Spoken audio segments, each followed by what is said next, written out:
How much do you know about psychotherapy? We all heard the term and all the controversy which is happening around it, but mostly those are vague ideas and some rumors. Have you ever used this term in discussion?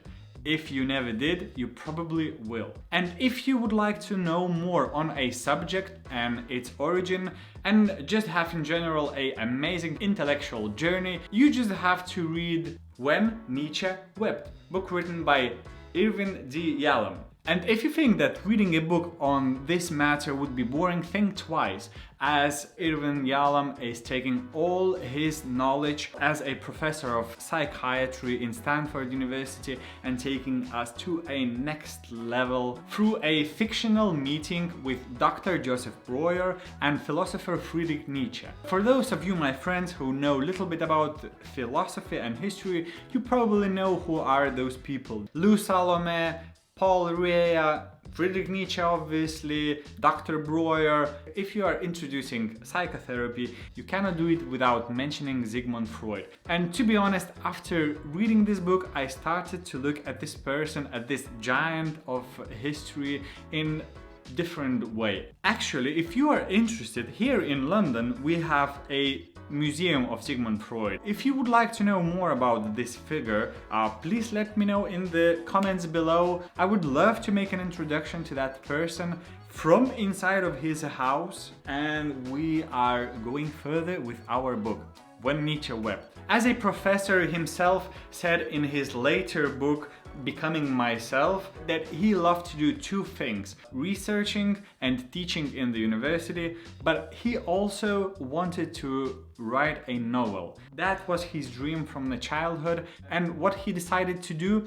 Well, he decided to write a teaching novel and try to transport his students and his readers to a Vienna of late 19th century and try to introduce the birthplace of psychotherapy at the spot, surrounded by the actual people who've got a lot of impact to the field. And oh boy, he did a great job.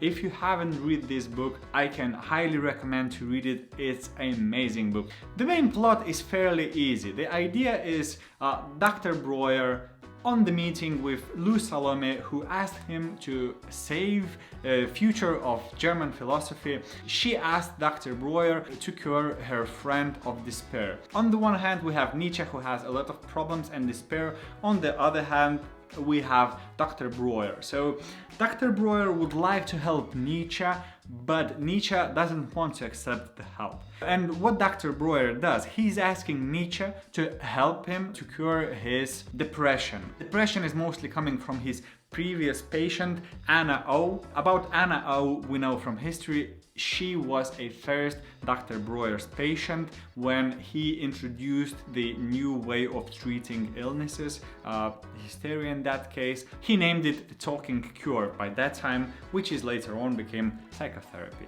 as you know. Dr. Breuer is asking Nietzsche's help to help him overcome his depression and obsession of Anna O. So he's trying to become a patient. On the way along, he would like to change the sides and start teaching and start curing Nietzsche from his despair at the same time. When things happening, well, you have to read a book. Those are powerful ideas, and you have to know one thing: this book is not just a fiction story. Those people never meet in a real life, but if they would, this is what might happen. But the way author is putting together the book, for example, Friedrich Nietzsche, he is using his words from his books and putting them into the novel. So you are learning history, you are learning philosophy, you are learning the beginning of psychotherapy, about the field itself. So this is an amazing piece of literature. You can not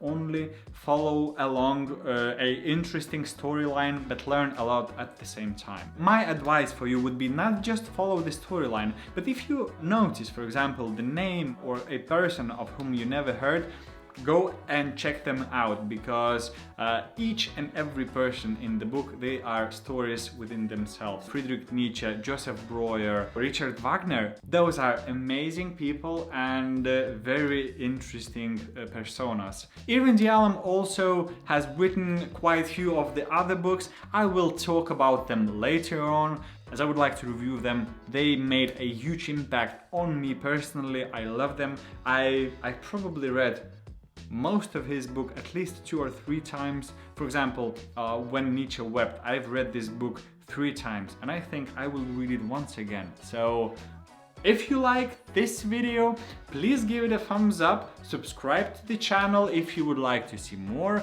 let me know if there is anything else you would like me to talk about, and see you very soon in a next video. Thank you very much for your time, have a wonderful day, go and read more.